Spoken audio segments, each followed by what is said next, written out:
In celebration of Valentine's Day 2023, I wanted to read my new blog called Love from the Cheap Seats, and I'd like to wish everyone a happy Valentine's Day. Somehow every year, the designated love date takes on this unrealistic and emotionally careless ranking with men and women. I had a lover for 25 years, William Helm, who purposely never made a fuss about February 14th. Full disclosure, he and I made a pact early in our marriage that if he bought me a very large diamond, for the rest of our marriage he didn't have to do any special occasion gifts.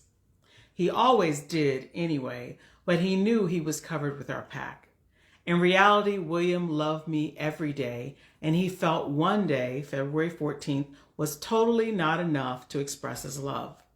And thinking about another February 14th, more than a year after William's transition to heaven, I have made it a point to share love messages to everyone during this time. My podcast, Milkshake Monday, entitled Love Without Excuses, will speak of Christ's love. My blog is going to speak of love in a lighter note and one that is far more practical for the common listener. My intention is to soothe those who miss their loved ones. My intention is to embrace those who believe they are unlovable. My intention is to wipe the tears from the brokenhearted. And finally, my intention is to defrost some of the hearts that have waxed cold. Often, we overlook kindness and thoughtfulness as mere acts. I want to shake a stick at that dormant tree. People of every type and characteristic demonstrate love and compassion differently. Yes, your way is not my way, and my way certainly won't be your way.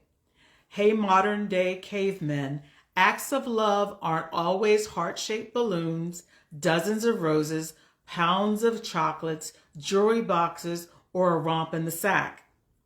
What about love from the cheap seats? Love in the cheap seats? What does that mean? I giggle to myself, appreciating that some listeners will believe I truly mean price tags or what something cost.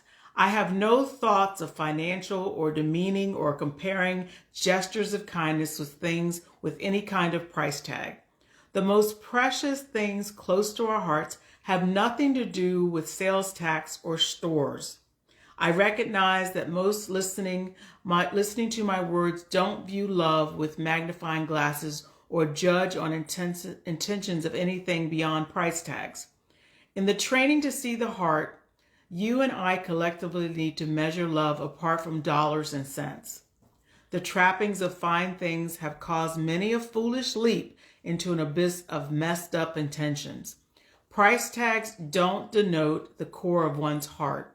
If truth be told, the cost of something purchased can be further from the truth of how much someone loves or doesn't love you. In my poorest days, to those full of luxury and plush bank accounts, I'll always remember William leaving 7 $1 bills on my kitchen table. How could such a small amount touch my soul the way that it has all these years? In his and my struggle, he gave me all he had. He was making sure I had something in my pocket for whatever I may need. Some would mock the amount or ask for more. Those would demean him because of the blinders and the fueling selfishness.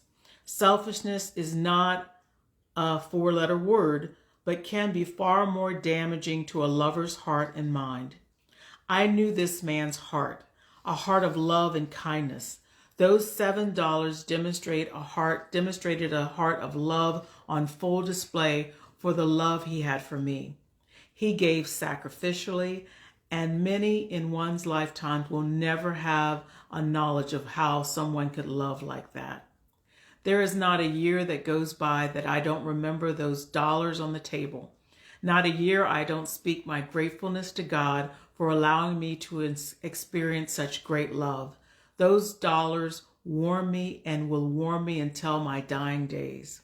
For you, dear listener, I want to share some love moments aside from those of Eros love that can be treasured if you allow them to be noticed.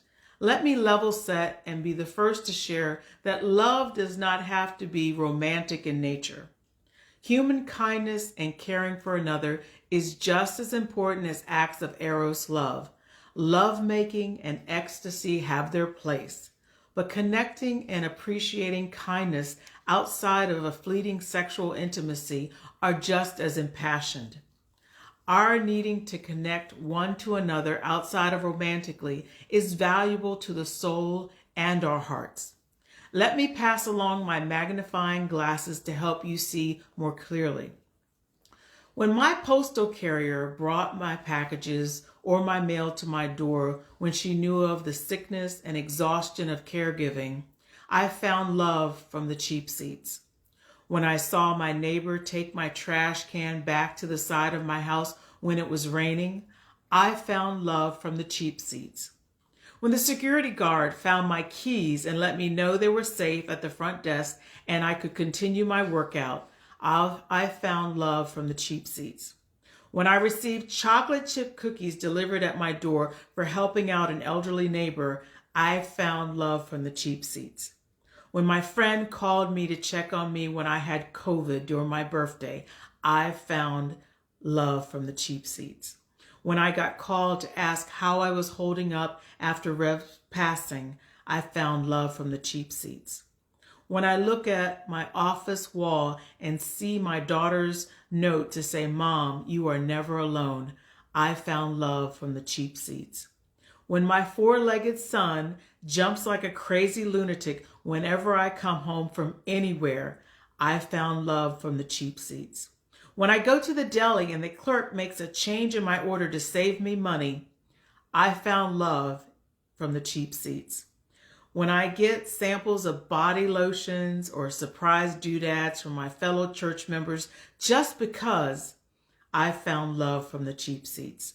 So as another February 14th approaches and my mind tries to tell me you don't have a lover with boxes of chocolates or trinkets or flowers, I smile and say back to my mind, that's okay because I'm love from the cheap seats.